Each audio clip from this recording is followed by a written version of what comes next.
días con todos, todos los compañeros que están en la zona de Centroamérica. Buenas tardes con los que nos acompañan desde Argentina, desde Chile, desde Brasil y con todos los que nos acompañan desde los países de la comunidad andina. Es un gusto poder tenerles en el webinar el día de hoy. El día martes tuvimos el webinar del módulo 1, Fundamentos de Ciberseguridad, y en este webinar 2 contamos con la presencia de un experto, de la persona que tiene mayor competencia para hablar de estos temas, porque es él precisamente quien está al frente de la unidad de ciberdelitos de la Policía Judicial. Es para mí un gusto poder compartir este webinar con el coronel Gonzalo García, quien tiene muchísimos años de experiencia en temas de uso de la tecnología para aspectos de seguridad, ciberseguridad, ciberdelincuencia. Entonces, él nos va a acompañar en el webinar de hoy. La mecánica va a ser la misma que en el webinar del módulo 1. Vamos a hacer todo el proceso del conversatorio, la explicación de los temas. Las preguntas que vayan surgiendo, por favor, las pueden ir colocando en el chat. Y cuando terminemos en la discusión, inmediatamente pasamos con preguntas, con comentarios o con cualquier requerimiento que ustedes puedan tener. Les agradezco nuevamente por estar presentes aquí, por haberse dado un tiempo y sin más preámbulos, comenzamos. Bienvenido, coronel Gonzalo García. Muchísimas gracias por su presencia. El día de hoy vamos a hablar acerca de todo el ámbito de los ciberataques, cómo está la ciberdelincuencia organizada hoy, considerando que hemos pasado por un proceso de aceleración tecnológica generado por la pandemia del COVID-19, lo que ha hecho que el panorama de los ciberataques y de la ciberdelincuencia en general se amplíe o se ramifique por todos los ámbitos del entorno digital. El año 2020 básicamente fue el año perfecto para el incremento de los cibercrímenes, ciberdelitos, de la pornografía infantil y muchos otros delitos que utilizan los medios digitales, considerando el incremento explosivo del tráfico de Internet, del tráfico que se cursa a través de las plataformas digitales, de las redes sociales. Y claro, los operadores y los prestadores de servicios over the top, los OTTs, que en este caso son los proveedores de servicios de multimedia, estaban concentrados un poco en dar abasto o poner la infraestructura de manera resiliente para que el tráfico pueda cursar de manera normal y de alguna manera dejaron de lado el tema de la seguridad. Eso básicamente nos llevó a que tengamos números en América Latina bastante preocupantes. Cada 39 segundos ocurre un ciberataque. Una de cada 2 víctimas de ciberataque vuelve a ser atacada con éxito en menos de un año. El 81% de las organizaciones que se encuentran ahora en línea fueron atacadas en el año 2020. Y hasta noviembre del año pasado se registraron 113 millones de amenazas informáticas, más o menos 350,000 nuevas cada día. Cada día también los sistemas de detección de intrusos, los antivirus, los cortafuegos, bloquean aproximadamente 24,000 aplicaciones maliciosas. Y fue el ransomware, el ataque top en el año 2020-2021, modificándose sustancialmente en el sentido recaudatorio, que ya no había únicamente extorsión para liberar o desencriptar la información, sino también había amenaza de divulgación de la información sensible de las empresas y organizaciones que fueron atacadas. Los ciberdelincuentes tomaron partido o preferencia por aquellas organizaciones que estaban asociadas a aspectos de la pandemia, como por ejemplo la Organización Mundial de la Salud, que recibió un sinnúmero de ataques durante todo el proceso de la pandemia, así como laboratorios que fabricaban vacunas y que hacían investigación acerca del coronavirus. También hubieron ataques de activistas que tenían políticas o que abanderaban políticas respecto del no uso de la mascarilla, de negacionistas, antivacunas. Entonces, claro, tuvimos todo un ecosistema diverso de ciberdelincuentes, considerando la ciberdependencia que nos creó la pandemia del COVID-19. Entonces, con este preámbulo, yo quisiera que usted nos comente, coronel, cómo se vivió esta época desde que inició la pandemia y cómo se incrementó la actividad delictiva en el entorno digital. Perfecto. Muchas gracias, ingeniera. Qué gusto poder compartir este espacio con usted y con tan prestigioso auditorio.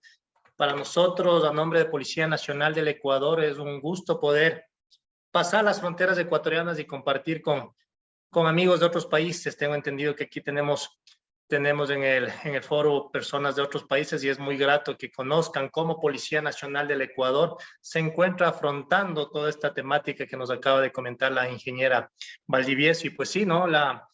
Creo que es un problema global, no solo del Ecuador, de este aceleramiento digital que hemos vivido, este nuevo ecosistema digital que estamos viviendo. Y hay muchas aristas. Y, ingeniera, sabe que tengo una presentación que sí quisiera compartirla. No sé si tengo los permisos para poder compartir la presentación. Tengo lista ya. Sí, claro que sí. Sí tienen los permisos para compartir. Ok. Ahí la tenemos, vamos a ver.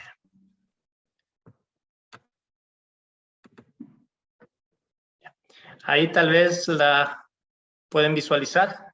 Sí, sí la podemos ver ya. Perfecto. Listo.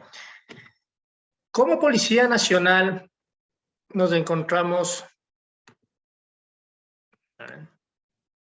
Pasó. Ya. El Ecuador en sí y la Policía Nacional están tomando muy seriamente esta nueva temática de los ciberdelitos, ¿no? Algo que en estos últimos años, por el tema inclusive de la pandemia, se ha desarrollado, ha tomado más fuerza. Y en ese sentido, Policía Nacional, el Ministerio de Gobierno y en sí el gobierno ecuatoriano está tomando muy en serio esta temática. Y es así que yo quiero compartirles en este momento cómo nos estamos estructurando dentro del Ecuador para hacer frente a estas nuevas modalidades delictivas. Yo quiero que ustedes se pongan en el plano de la investigación como tal. Nosotros somos quienes habla, soy el comandante de la Unidad Nacional de Ciberdelitos. ¿Qué quiere decir esto de ciberdelitos? Es ya la realización de una investigación dentro del proceso judicial. Eso es muy importante, que nos vamos a poner desde esa perspectiva. Muchos de ustedes son técnicos de alto nivel y nosotros acá en cambio llevamos la parte investigativa. Tenemos un conocimiento técnico también, pero nuestro fuerte, nuestro perfil es el perfil de investigador de este tipo de delitos. El Ecuador como tal se encuentra ahora ya regenerado en el año 2021, a mediados de año, hablemos de entre julio, agosto más o menos. Nosotros se puso la Política Nacional de Ciberseguridad. Esta política se fue dictada acá en el país con el objetivo de estructurar un Comité Nacional de Ciberseguridad. Como ustedes pueden ver en la presentación, tenemos ya un Comité Nacional de Ciberseguridad que está formado por el Ministerio de Telecomunicaciones, quien lo preside, y como vocales tenemos a los funcionarios y representantes de la cartera del Ministerio de Defensa, el Ministerio de Gobierno, donde entra Policía Nacional, se encuentra también la Secretaría de Inteligencia y también se encuentra Cancillería. Son estos 5 organismos quienes forman parte del Comité Nacional de Ciberseguridad acá en el Ecuador. Y este Comité Nacional de Ciberseguridad es quien va a dictar todas las políticas para el tema de ciberseguridad. Con este organismo tan importante que ya lo tenemos y que ya nos encontramos sesionando permanentemente, inclusive tenemos mesas de trabajo ya en diferentes temáticas, se ha podido dar ya un horizonte muy claro al tema de ciberseguridad en sí. Bajo este Comité Nacional de Ciberseguridad tenemos otro ente muy importante que nosotros tenemos aquí que es el EQC. El EQC al momento se encuentra bajo la estructura del Arcotel, que es la Agencia de Regulación de Telecomunicaciones de acá en el país, pero este EQC fue creado para el manejo de incidentes de seguridad informática. Sí, actualmente se está manejando la idea de que este EQC, que es un CECIR más o menos, ¿no? Para que ustedes tengan idea, está un poco más especializado al tema de telecomunicaciones, pero queremos que este EQC, este CECIR, sea un CECIR nacional, es decir, que pueda activarse ante incidentes de cualquier índole, ¿no? Incidentes informáticos de cualquier índole, no solamente del tema de tecnologías o telecomunicaciones. Y en ese sentido también inclusive se está analizando de que EQC no sea dependiente del Arcotel, sino esté bajo otra estructura. Pero al momento tenemos este EQC un poco más enfocado a lo que es telecomunicaciones. Bajo el EQC tenemos ya dos grandes columnas muy bien definidas acá en el país. ¿Y cuáles son estas? Si podemos ver en la pantalla para ustedes al lado derecho, tenemos lo que es ciberdefensa y al lado izquierdo lo que es ciberseguridad. Esos son también dos conceptos muy importantes que hay que tenerlos. Ciberdefensa, una misión específica y directa de Fuerzas Armadas. Acá en el país, en el Ecuador, Fuerzas Armadas es el responsable y su misión directa de lo que es ciberdefensa. ¿Y por qué esto? Porque anteriormente nosotros aquí en el país, teníamos 3 espacios territoriales, que eran ¿cuáles? Tierra, mar y aire. Pero ahora ya tenemos un cuarto territorio nacional, que es el ciberespacio, ¿sí? Y en ese sentido, pues, Fuerzas Armadas también es el responsable de cuidar este ciberespacio, que es un espacio estatal. En ese sentido, ciberdefensa y las Fuerzas Armadas han construido y han establecido lo que ellos le conocen como el COCIBER. Y el COCIBER es el Comando Conjunto de Ciberdefensa. A eso le conocen como COCIBER y es el ente encargado de la ciberdefensa dentro del territorio ecuatoriano. Y aparte de ellos también, de esto, otra misión fundamental de este COCIBER, de la ciberdefensa, tiene una misión bastante interesante e importante, que es el tema de las infraestructuras críticas digitales. ¿Sí? También es responsabilidad de Fuerzas Armadas el control y el manejo de todo lo que se refiere a las infraestructuras críticas digitales. Definido este parámetro, ahora vamos con el tema de ciberseguridad. Ciberseguridad ya es competencia directa de Policía Nacional del Ecuador. Policía Nacional tenemos esa competencia y esa misión de lo que ya es ciberseguridad. Y para ello, Policía Nacional tiene clarificado y ya dentro de su estructura organizativa, tiene 3 áreas muy bien definidas. ¿Cuáles son estas? Primero tenemos una área y una unidad creada de ciberinteligencia, ¿sí? Escuchen bien este término, ciberinteligencia. Esta unidad se encuentra bajo la estructura de la Dirección General de Inteligencia. Y esta unidad es la encargada de, entre tantas, de monitorear, por ejemplo, las redes, de monitorear el entorno digital, monitorear el Internet, y obtener información que se encuentre circulando en este medio tecnológico con el fin de levantar alertas de posibles delitos que se estén cometiendo. Y aparte de delitos, también de posibles acciones que vayan en contra del Estado ecuatoriano. Ustedes muy bien saben que ahora el Internet es el medio adecuado para poder mandar falsas noticias, para tratar de agrupar a organizaciones que quieran cerrar las vías, que quieran realizar una paralización en el país. O sea, se tiene mucha información. Entonces, ciberinteligencia dentro de Policía Nacional es la unidad encargada de obtener esa información para presentar sus insumos al mando institucional y poder tomar las decisiones y las medidas necesarias a fin de evitar alguna situación en contra del Estado o si es que es algún hecho delictivo, pues direccionar a la unidad especializada de Policía Nacional para que analice la información y, de ser el caso, aperturar una investigación ya dentro del proceso judicial. Luego tenemos un área también bien clarificada, que es el tema ya de prevención, ¿sí?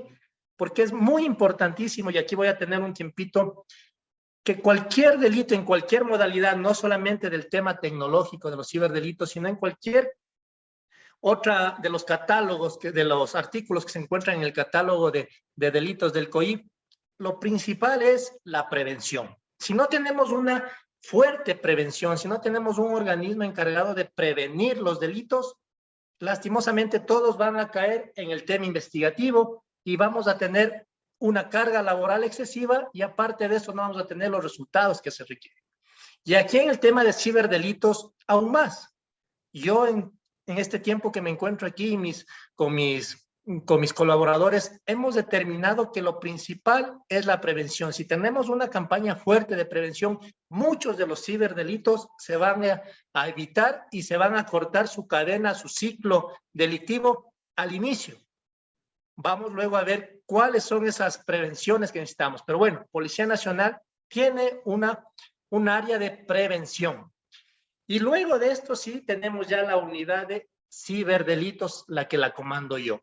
Esta unidad, para que ustedes tengan claro, ya es la unidad especializada para investigar los temas delictivos dentro del catálogo que está en el COIP, los artículos que se refieren ya a un delito tecnológico.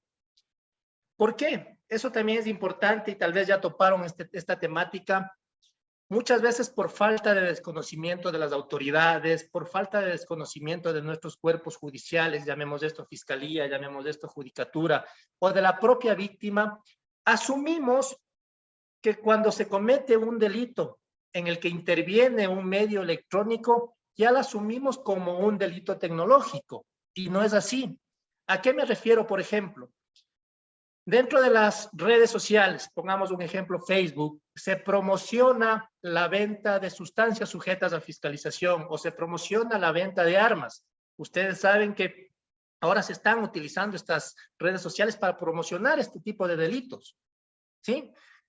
Pero, si bien es cierto, el medio por el cual están socializando, están promocionando, ya vemos así, este ilícito es una red social, pero el delito fin, ¿cuál es? El delito fin es la venta de drogas o la venta de armas o la trata de personas. Ese es el delito fin, mas no es un delito tecnológico.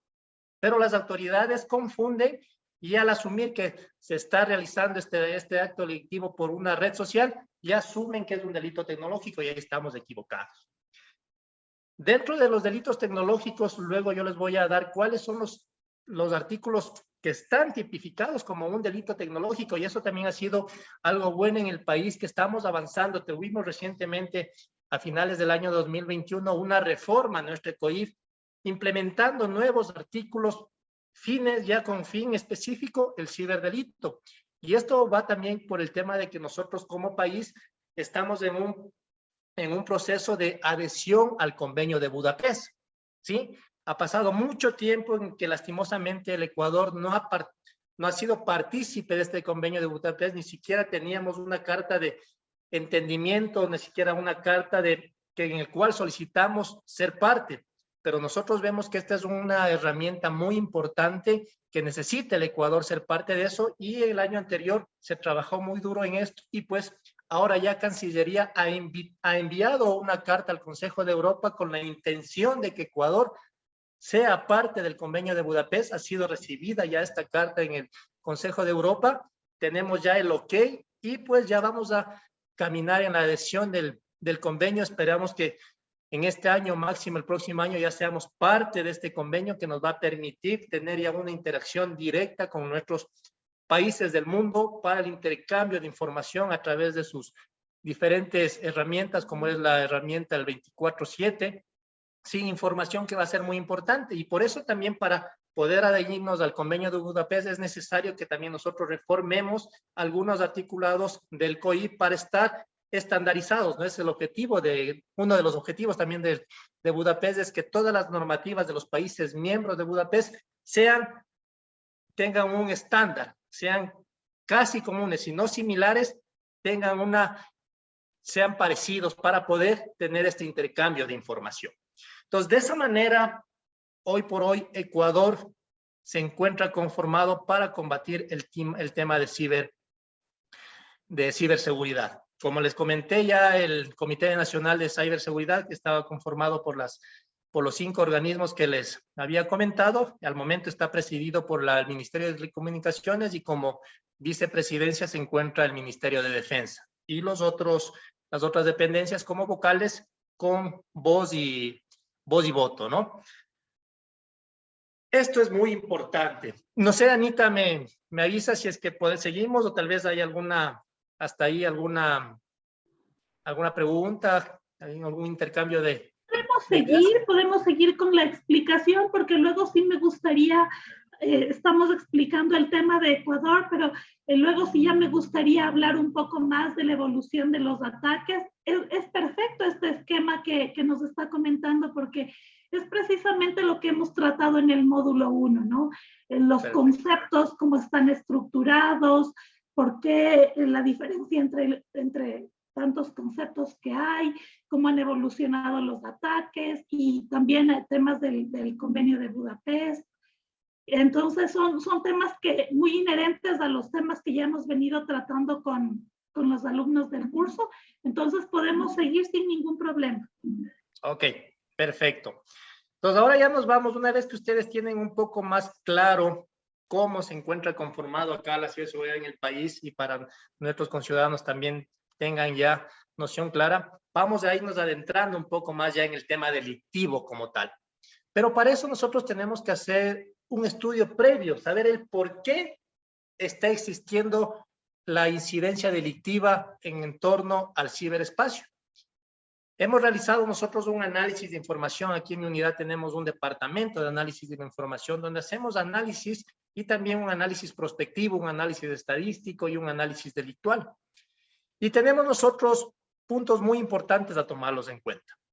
El Ecuador aproximadamente tiene 18 millones de habitantes. Sí, actualmente esa es una estadística más o menos que nos han dado de 18 millones de habitantes. Miren estos datos que se encuentran en la parte derecha superior. Nos indica que el 79.21% de los ecuatorianos tenemos acceso al Internet, ¿sí? Más del 50% de los ecuatorianos hoy por hoy ya tenemos acceso al Internet.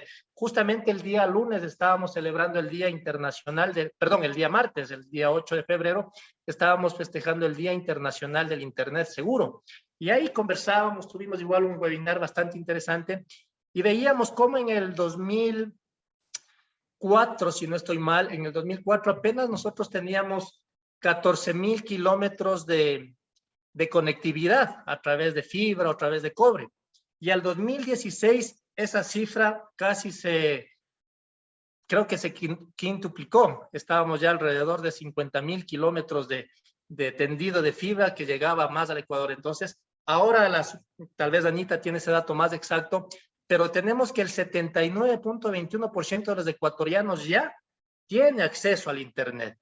Otro dato muy importante nos dice que aproximadamente el 55% de los ecuatorianos usan alguna plataforma de mensajería digital. Llámese esta WhatsApp, llámese esta Telegram, etcétera. Pero un 55% de los ecuatorianos tenemos acceso y utilizamos frecuentemente, activamente, estas plataformas de mensajería. Y miren, otro dato bastante interesante nos dice que el 100.8% de los ecuatorianos, escúchese bien, el 100.8% de los ecuatorianos son activos o tienen redes activas en las redes sociales, ¿sí? El 100.8% tiene una o más redes sociales activas. Pero miren acá este dato contradictorio, en cambio. Nos indica que el analfabetismo digital en el Ecuador es aproximadamente el 10.2%, es decir que existe un porcentaje interesante de un desconocimiento del uso de estas nuevas tecnologías, del uso de las redes sociales, del uso del Internet. No tenemos una cultura digital, no sabemos cómo manejar de manera segura nuestras redes sociales. Y es ahí cuando nosotros con este análisis vemos cómo se ha incrementado tan rápidamente el uso de la tecnología, cómo este ecosistema digital se ha incrementado. Y como ustedes saben, haciendo una analogía, por ejemplo, cuando se crea un barrio, un nuevo barrio en una ciudad, y ese barrio comienza a tener más ciudadanos, más vecinos, más se construyen más casas, más departamentos, ¿qué pasa también ahí? En ese barrio también va a incrementarse los delitos, ¿sí? Porque es un nicho que llama la atención a los delincuentes y se van a incrementar. Mientras más crezca el barrio, más usuarios haya, más ciudadanos habiten en el mismo, los delitos también suben. Y pasa lo mismo acá en el tema de el ciberdelitos. Mientras más usuarios tengamos conectados al Internet, pues va a subir más el tema delictivo y van a aparecer inclusive nuevas modalidades delictivas. Es interesante saber que también las plataformas sociales se han incrementado, ¿sí? Tenemos ahí en la parte inferior, ustedes pueden ver una estadística de cómo han subido el uso de estas redes sociales, ¿sí? Siendo Facebook, Twitter y TikTok las herramientas, las redes sociales con mayor acceso y con mayor uso de los ecuatorianos. Todos estos datos que les acabo de compartir es lo que, esto ya lo vimos, es lo que ha incidido para que el delito tecnológico se incremente en nuestro país. Y el principal es el que veíamos, el acceso tan grande que tenemos a las redes sociales. Nosotros en las investigaciones que tenemos acá en la unidad, nos damos cuenta que muchas de estos delitos se pueden prevenir, se pueden evitar primero por la prevención, pero lastimosamente tenemos un exceso de confianza. Hay muchos ciudadanos que postean mucha información sensible en sus redes sociales. Nos hemos dado cuenta también en un estudio que se hizo, y tal vez esto pueda compartir Anita también este criterio. En un inicio acá en el Ecuador, nuestros adultos mayores eran quienes eran más víctimas de los ciberataques.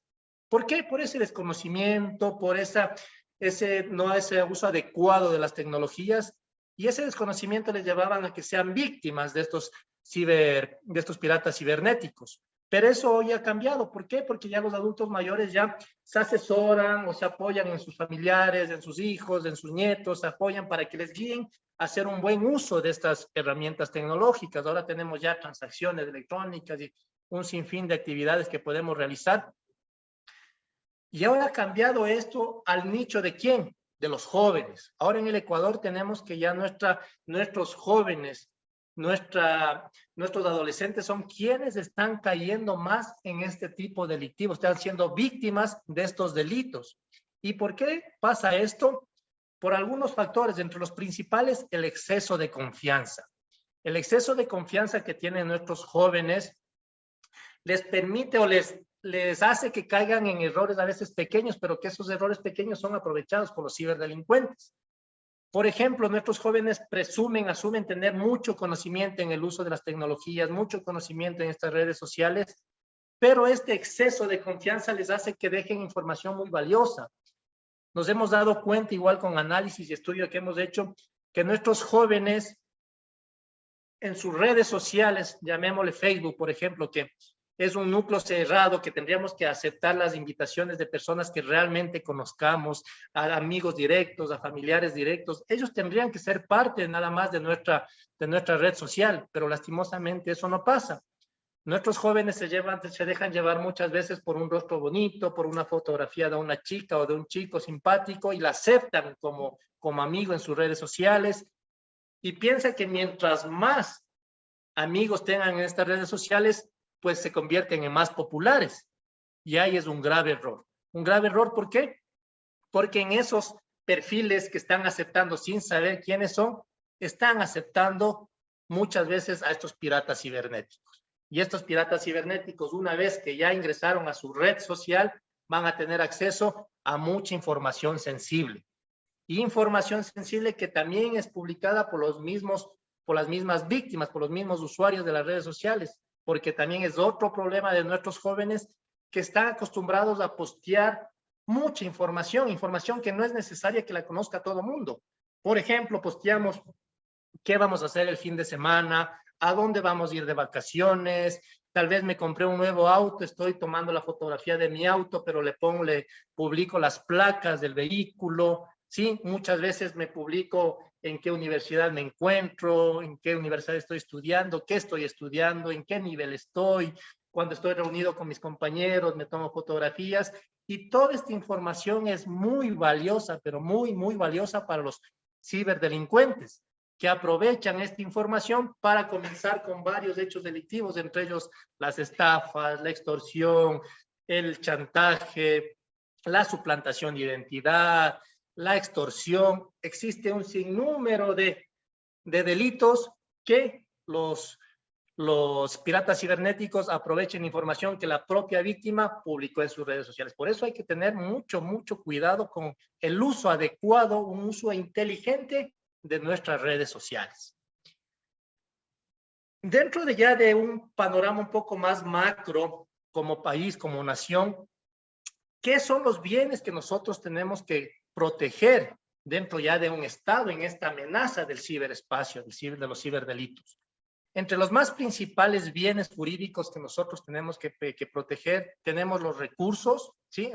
Los recursos de un Estado es muy importante. Las personas, a los ciudadanos, es la razón ser de Policía Nacional, de Fuerzas Armadas, del gobierno en sí. Se encuentra estipulado inclusive en nuestra Constitución el cuidar a las personas y sus bienes, a las instituciones, la economía, ¿no? La economía que se puede ver muy afectada. Le escuchaba a Anita que nos hablaba de casos como, por ejemplo, los ransomware, donde siempre nos tratan de atacar a la economía, y pues ahora con los rescates muchas veces exorbitantes que piden, utilizando criptomonedas, criptodivisas, etcétera. La propiedad de los ciudadanos, pero lo más importante, para mí, lo más importante que tenemos que cuidar en este ciberespacio, en este nuevo ecosistema digital, es la información. La información muy sensible que manejamos en la nube, la información de entidades, la información de los propios ciudadanos, creo que es el bien más preciado que tenemos que nosotros proteger de los ciberataques, de los ciberdelincuentes. Dentro de ya, igual, hablando de manera como país, ¿de qué nos tenemos que cuidar? Del hacktivismo, que también hablaba Anita, de los ataques a los sistemas operativos. Eso tenemos que cuidarnos, tenemos que tener una prevención, pero muy, muy fuerte en este sentido, del famoso phishing, que es una de las modalidades que cada vez va evolucionando, inclusive, ¿no? Comenzamos con el tema de correos, que en enlaces, pero ahora ya van actualizando, se va mutando también este delito, ¿no? Del phishing, que es algo que nosotros tenemos que estar muy conscientes, porque es un delito que está atacando mucho a los ciudadanos y obteniendo mucha información y causando mucho malestar en la ciudadanía. La vulneración a los sistemas de información, la delincuencia organizada. La delincuencia organizada ya está utilizando estas herramientas. No nos olvidemos que no solamente tenemos el Internet que todos conocemos, sino también ya hablamos de la dark web, de la deep web. Y en estas capas del Internet es donde ya la delincuencia organizada también utiliza para sus fines delictivos. Ahí encontramos nosotros venta de armas, pornografía infantil, trata de personas, trata de órganos. Tenemos el tema de venta de sustancias sujetas a fiscalización. Hay un sinfín de delitos que están promocionándose, que se están cometiendo en estas capas oscuras del Internet. Pero para eso, para que ustedes tengan conocimiento, también Policía Nacional está construyendo el Centro de Ciberpatrullaje. Un centro con tecnología de última generación, el cual nos va a permitir a nosotros tener un monitoreo y un patrullaje cibernético 24/7, 365. ¿Con qué fin? Con el fin de obtener estas noticias criminis y pues poder direccionar a la unidad especializada. Policía Nacional cuenta con muchas unidades especializadas que tienen una misión específica, por ejemplo, para la investigación de drogas, para la investigación de armas, para la investigación de minería ilegal, investigación de abigeatos. O sea, tenemos especializaciones en cada uno de los delitos. Entonces, el objetivo de este centro de ciberpatrullaje es obtener ese material y poder realizar un paquete de inteligencia y trasladar a la unidad especializada para que analice, verifique esa información y, de ser pertinente, aperturar una investigación previa para poder llegar a determinar los causantes de estos delitos y ponerles a órdenes de la autoridad competente. El terrorismo, sí, el terrorismo es algo que tenemos que atacar también, y utilizan las redes, el Internet, la acción bélica y el espionaje.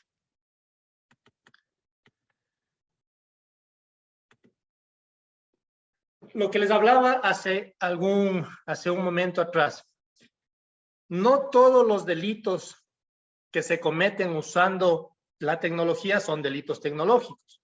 Nuestro COIP nos habla muy claramente cuáles son los delitos considerados como delitos tecnológicos.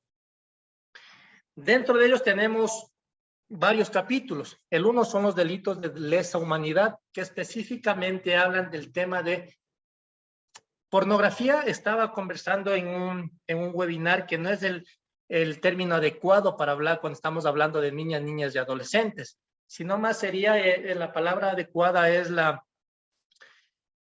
se me fue en este momento, la palabra adecuada es la utilización de niñas y adolescentes para generar material pornográfico, ¿sí? Y al hablar material pornográfico estamos hablando del tema de videos, tema de imágenes, ¿sí?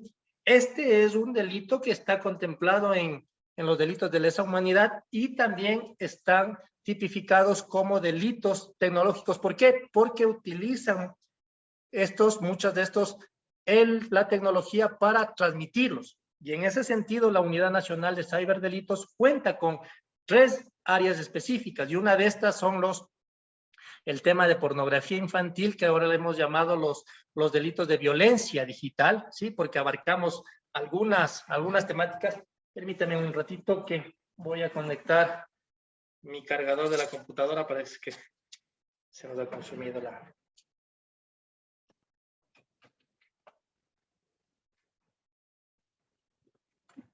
Perfecto.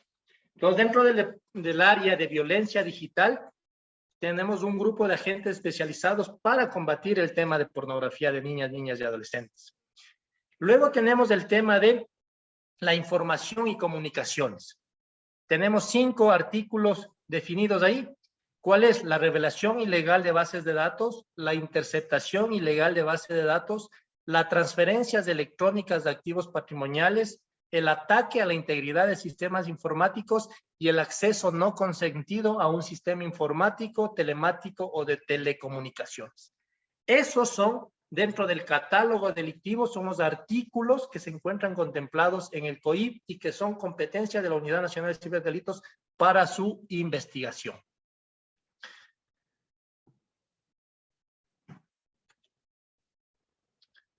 Como les dije, nosotros el año anterior tuvimos una reforma al COIP para armonizar los tipos delictivos. Y esto también es con el fin que les comentaba de podernos añadir al convenio de Budapest.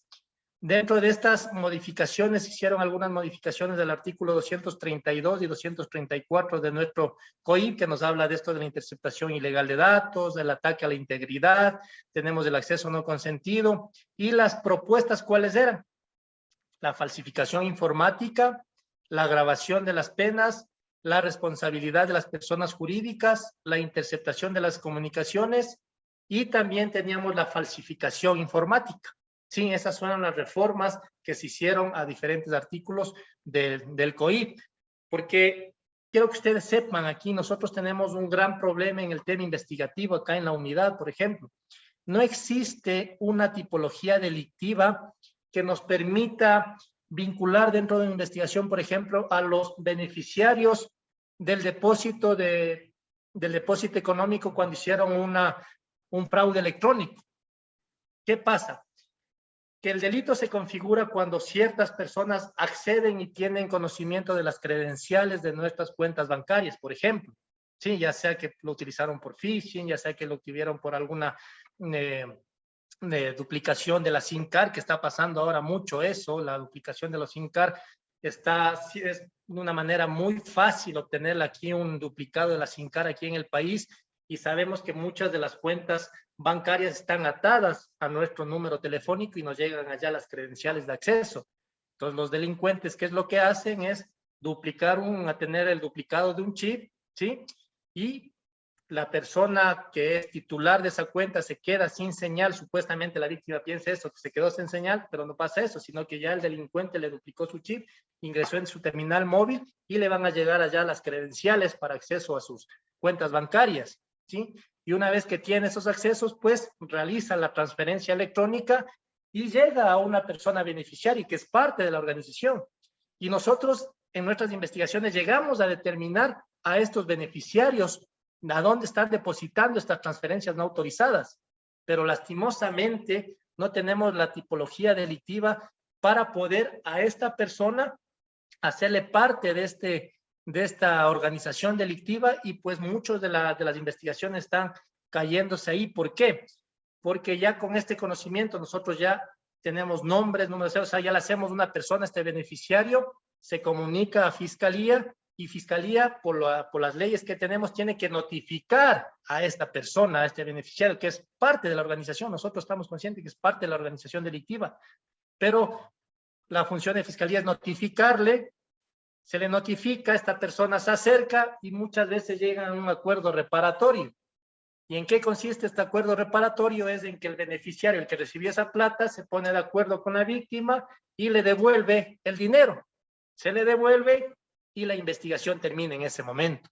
Pero ese no es el objetivo nuestro, ¿no? El objetivo como Policía Nacional, como unidad investigativa, es que esas personas paguen una condena, que esas personas sean puestas a órdenes de la autoridad competente para que justifiquen el por qué tuvieron esa relación, por qué tuvieron ese dinero, y pues sean puestas a órdenes de la autoridad para que tengan una sentencia. Haciendo un símil, más o menos lo que pasa con el tema antinarcóticos. Existen las mulas que ustedes deben haber escuchado, y una persona que se le encuentre en su equipaje, o se le encuentre en su vestimenta sustancias sujetas a fiscalización y es detectada, pues esa persona cumple una sentencia, porque no es que yo desconocía que llevaba droga en esa maleta, no. O sea, el desconocimiento no exime de pena, ¿sí? Lo mismo tendría que pasar acá. Si una persona sabe que esa transacción financiera fue ilícita, debe ser parte y debe ser juzgada, pero lastimosamente eso no está pasando acá en el país. Estamos haciendo algunas conversaciones con las entidades pertinentes para tratar de evitar de que esto sea sancionado también. Ya yendo a terminar un poco con mi explicación, les quiero presentar cómo cerramos nosotros las estadísticas hasta el año anterior, haciendo un comparativo desde el año 2019. El año 2019 mi unidad tuvo 828 delegaciones fiscales. ¿A qué me refiero cuando hablo de delegación? Es cuando ya es una investigación. Es decir, cuando la víctima se acercó a Fiscalía, puso la denuncia de cualquier hecho delictivo, Fiscalía abocó conocimiento y determinó qué tipología de delito es. Y cuando es un delito tecnológico, nos delega a nuestra unidad. ¿Para qué? Para que ya iniciemos una investigación. A eso se refiere cuando habla de delegación. Y miren, en el 2019 tuvimos 828 delegaciones, es decir, 828 investigaciones. En el 2020 tuvimos 682 delegaciones, bajaron unas 200 delegaciones, pero miren, en el 2021 ya tuvimos una escalada muy interesante, muy importante. Tuvimos 1,851 delegaciones, ¿sí? Casi el 120% más del año 2020.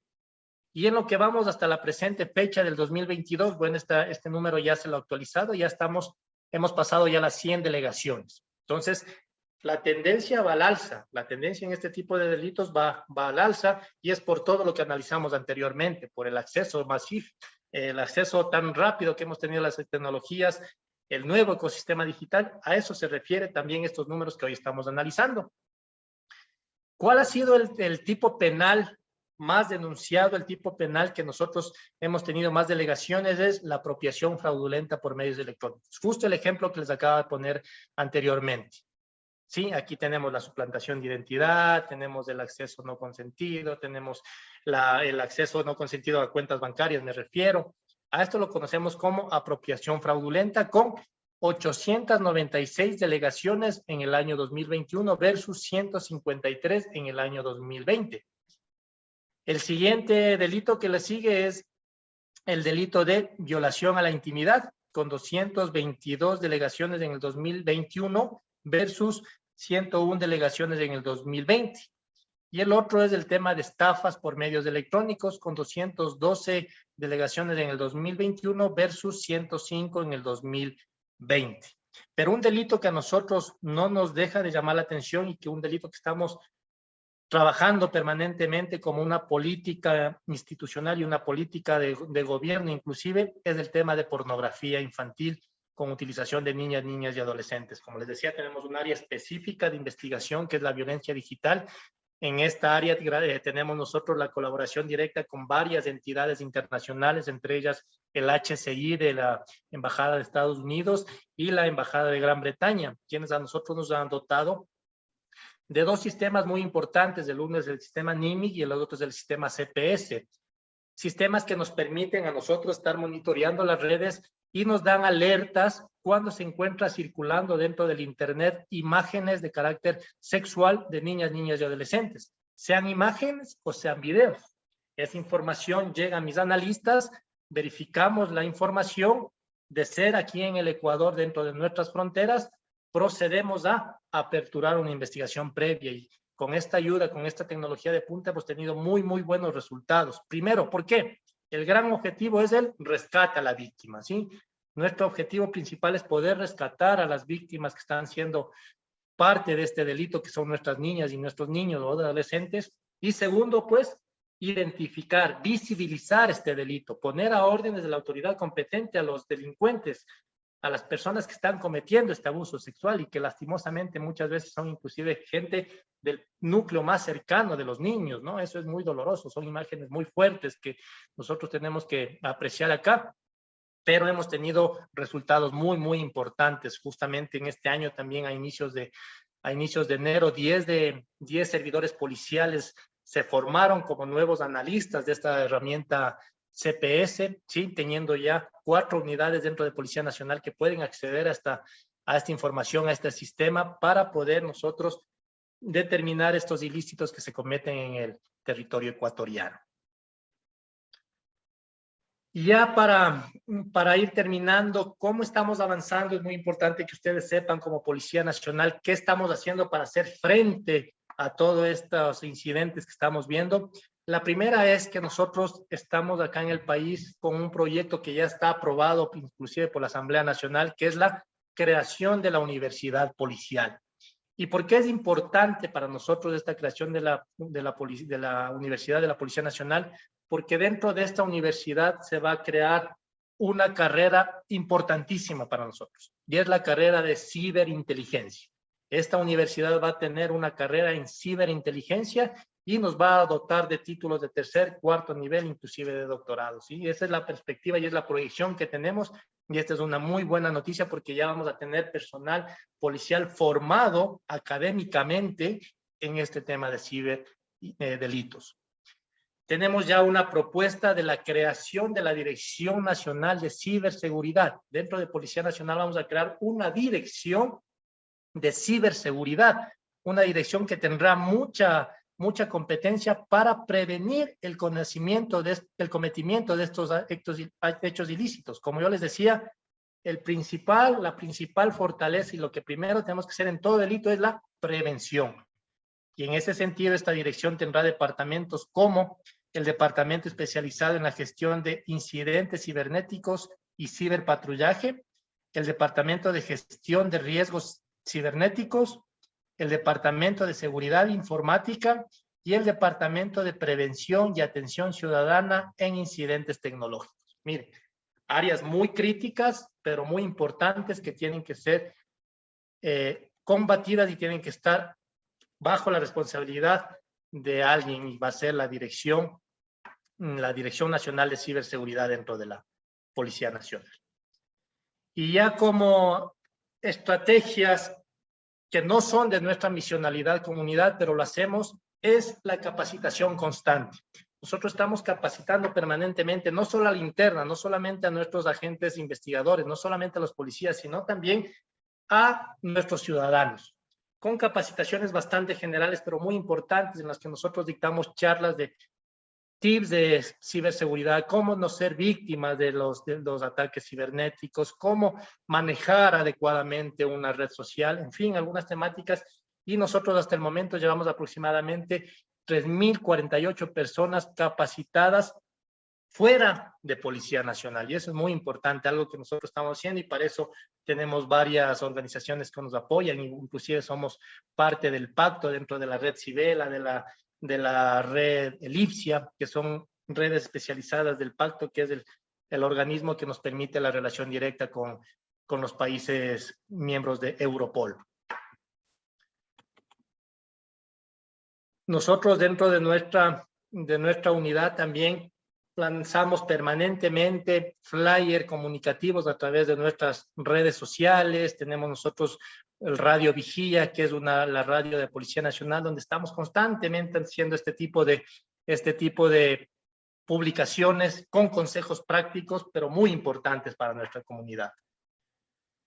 Estamos haciendo el patrullaje cibernético que les comentaba, ¿sí? Obteniendo, miren, como elementos, información que se encuentra circulando en las redes sociales para ser puesta en conocimiento de las unidades especializadas y poder aperturar investigaciones previas, que es lo importante.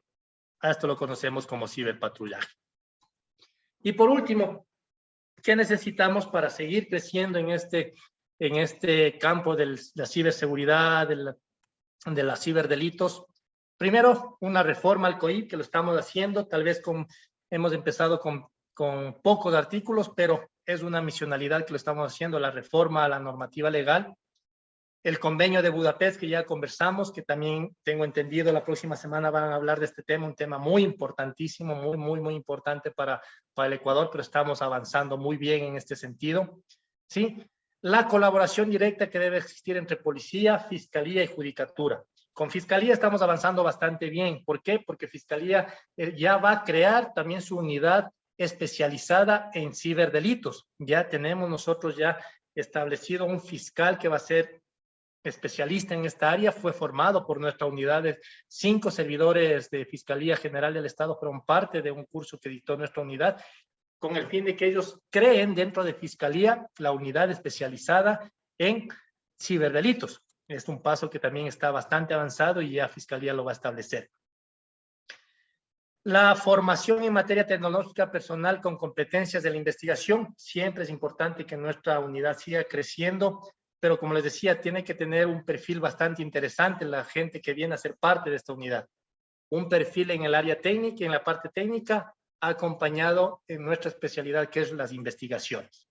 Y por último, siempre es importante la mejora continua de sistemas, tanto en hardware, software, el convenio entre países amigos. Es importante siempre. Este es un delito que va mutando, va evolucionando permanentemente, y por ende Policía Nacional y los estamentos del gobierno tienen que estar a la par, ¿no? Para combatir contra estos ciberdelincuentes que invierten mucho dinero en tener sistemas de última tecnología, pero Policía Nacional se encuentra en ese camino también, adoptando estrategias nuevas, sistemas, herramientas que nos permitan estar a la par con los incidentes informáticos que tenemos en el país.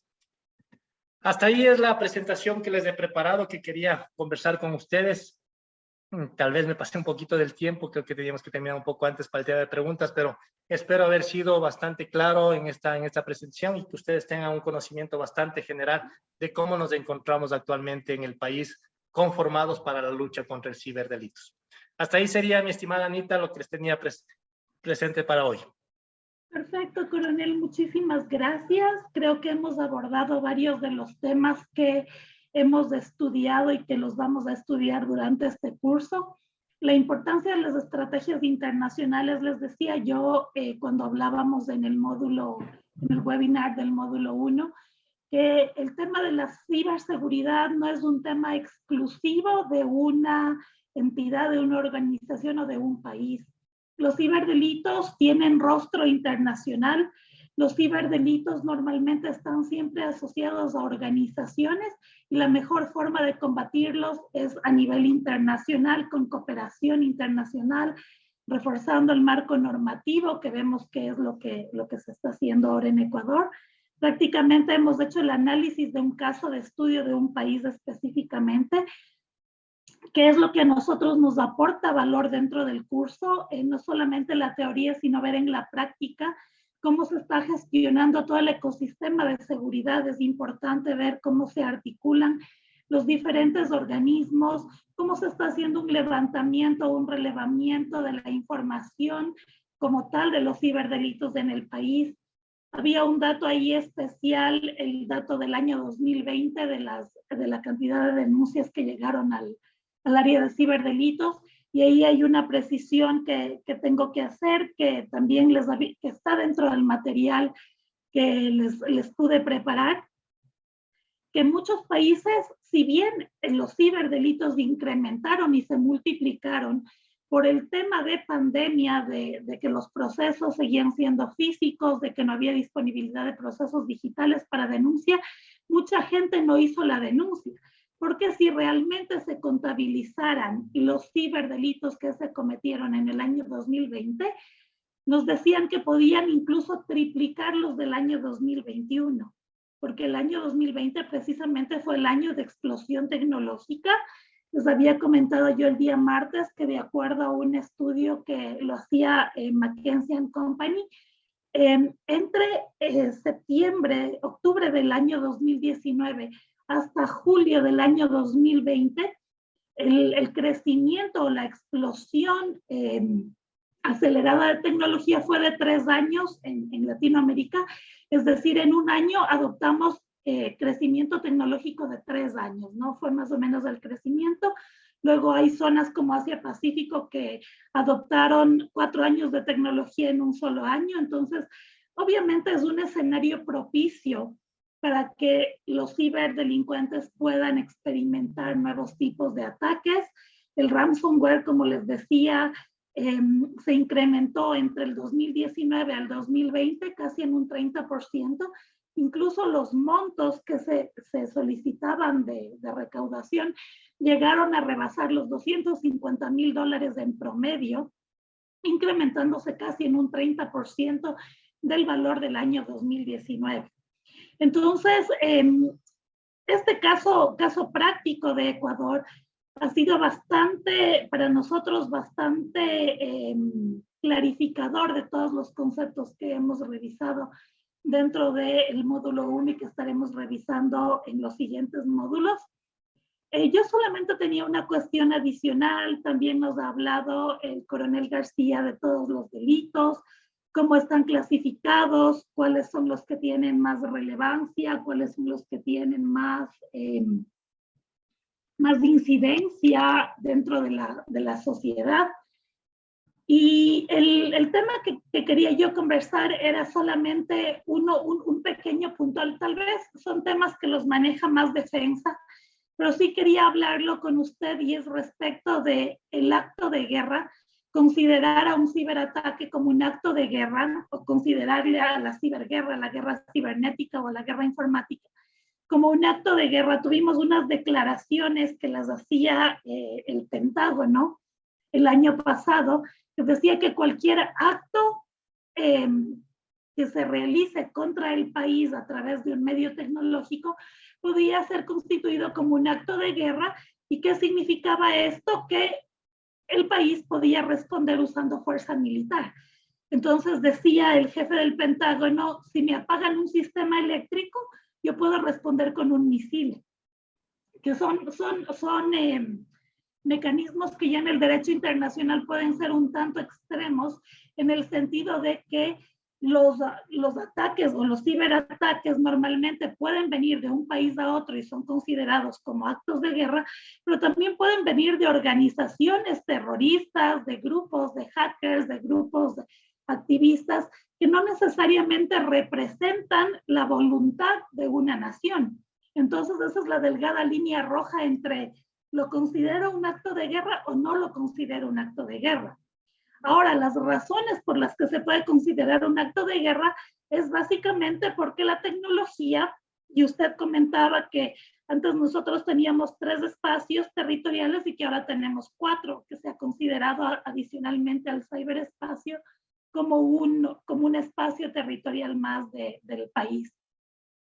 Entonces yo les ponía al grupo de estudiantes un ejemplo y les decía, imagínense, ya no necesitan gastar 10 o 15 millones de dólares para derribar un portaavión porque lo pueden desactivar digitalmente con un solo clic. o ya no necesitan gastar en desarrollo de aeronaves y de misiles, cuando un hacker puede tener acceso a los planes estratégicos de un país. Ya no se arriesgan a un conflicto armado porque ahora pueden hackear las elecciones de un país e incidir positivo o negativamente para obtener beneficios. Y el enemigo digital ya no puede hacer enorme daño a la economía, a la política, a la infraestructura militar de la nación sin disparar una sola bala, solamente haciendo un clic. Entonces yo quisiera tener un poco de retroalimentación desde su óptica. ¿Qué podemos considerar como un acto de guerra? ¿O qué podemos considerar como un ataque deliberado o un ataque de grupos, no sé, grupos de activistas, grupos de subversivos, grupos terroristas? ¿Y cómo los diferenciamos de un acto de guerra?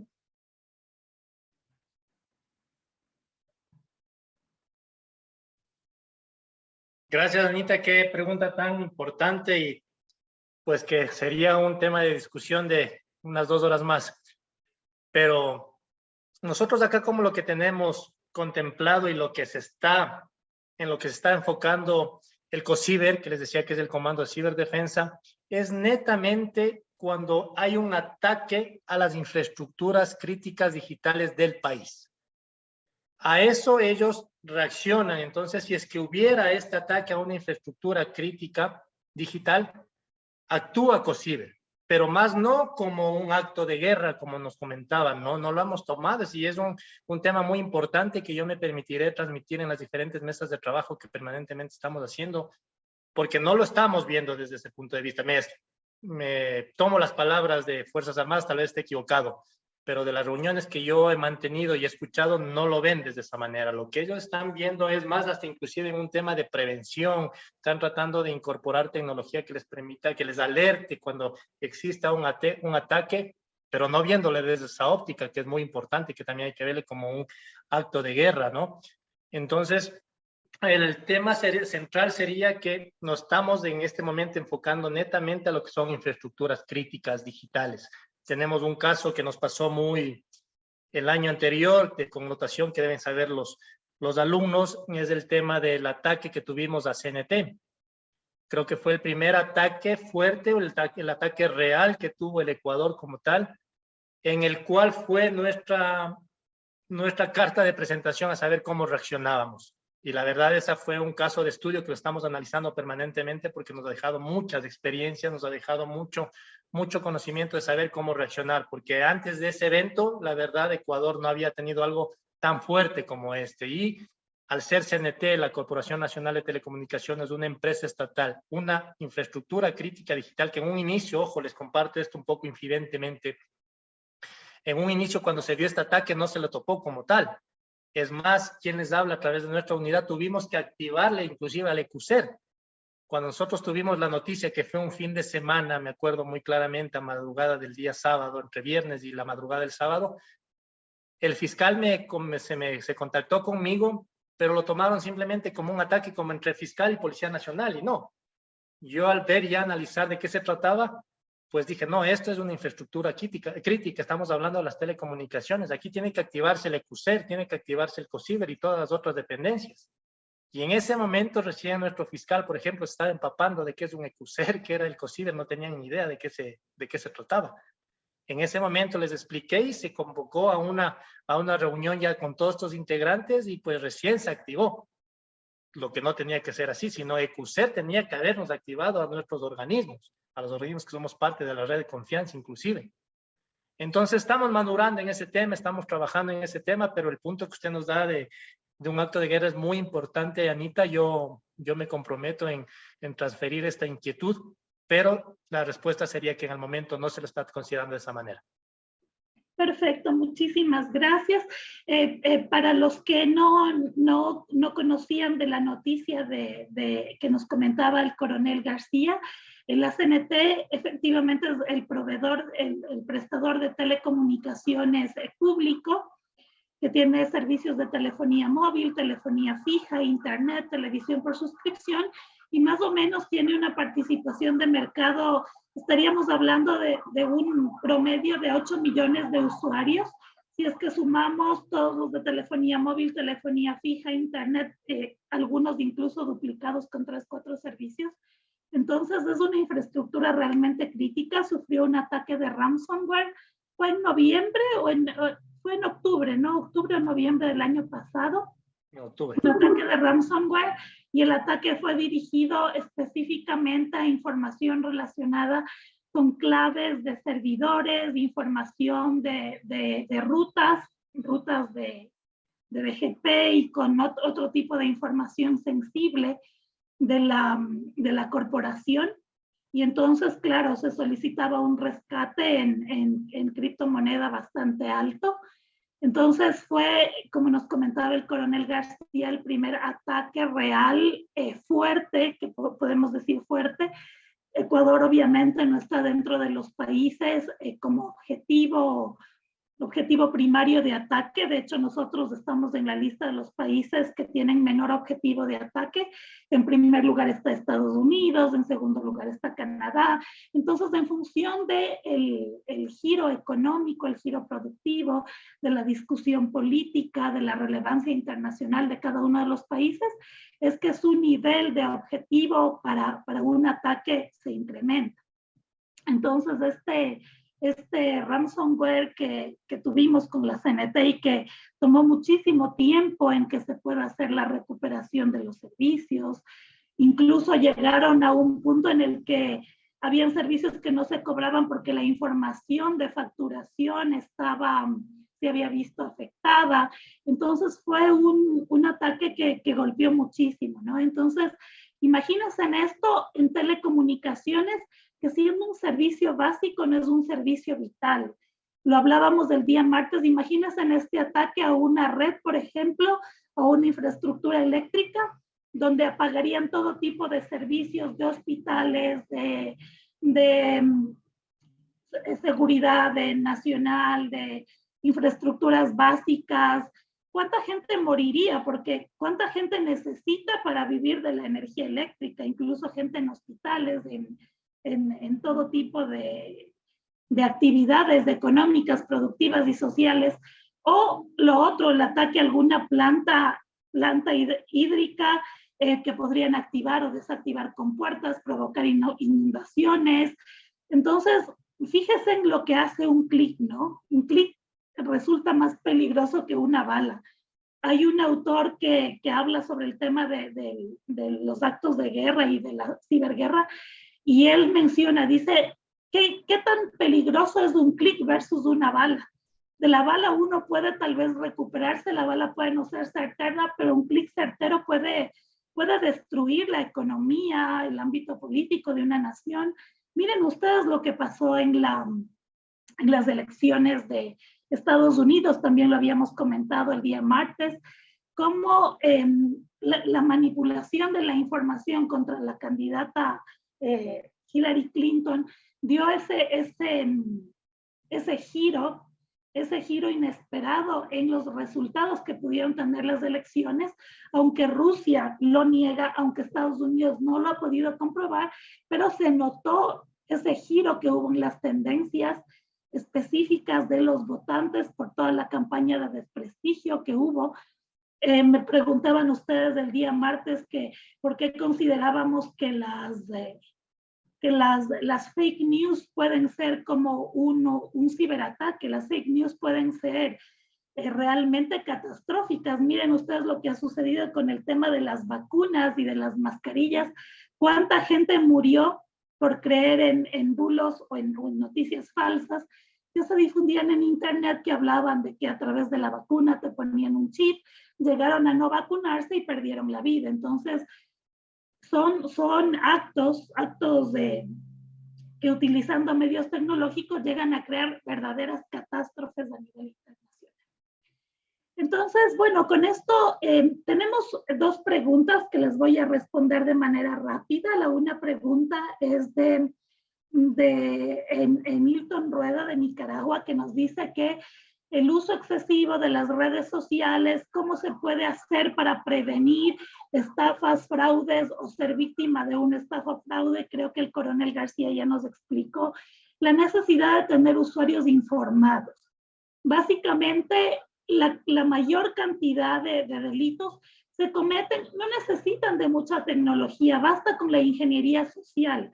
El hecho de publicar información reservada, información privada, nos hace más vulnerables. Les hablaba yo también de la huella digital. Acuérdense de la huella digital. Todo lo que hacemos en Internet va configurando nuestro patrón, va configurando nuestra reputación digital y nuestra identidad digital.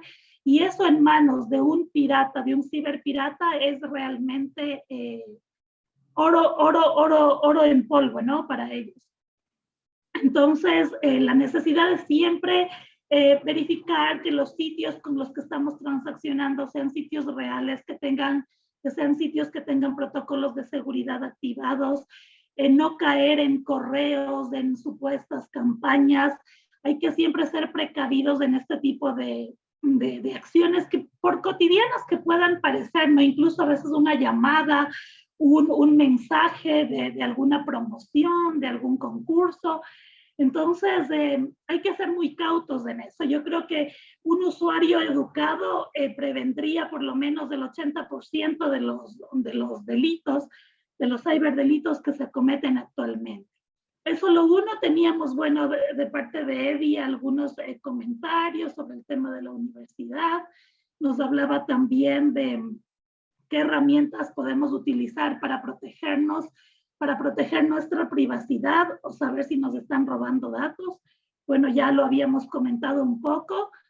Normalmente cuando nosotros tenemos algún tipo de actividad ilícita en nuestro teléfono móvil, hay muchas señales que nos pueden indicar que estamos siendo víctimas de algún malware o algún spy en nuestro teléfono, herramientas más o menos sofisticadas, pero básicamente yo creo que todo parte de proteger nuestra privacidad. Nosotros somos la mejor herramienta para proteger nuestra propia privacidad.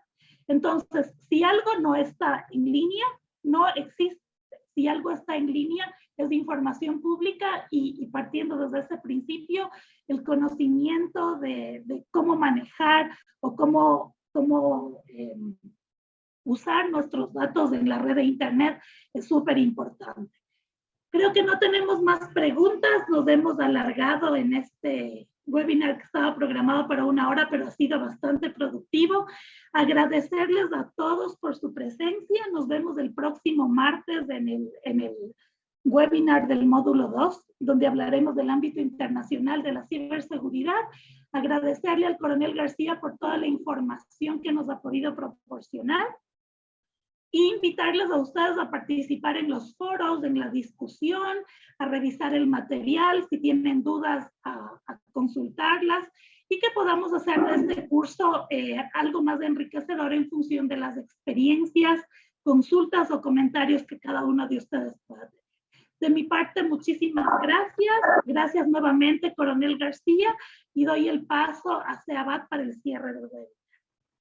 Anita, si me permite claro, claro que sí. 30 segundos nada más.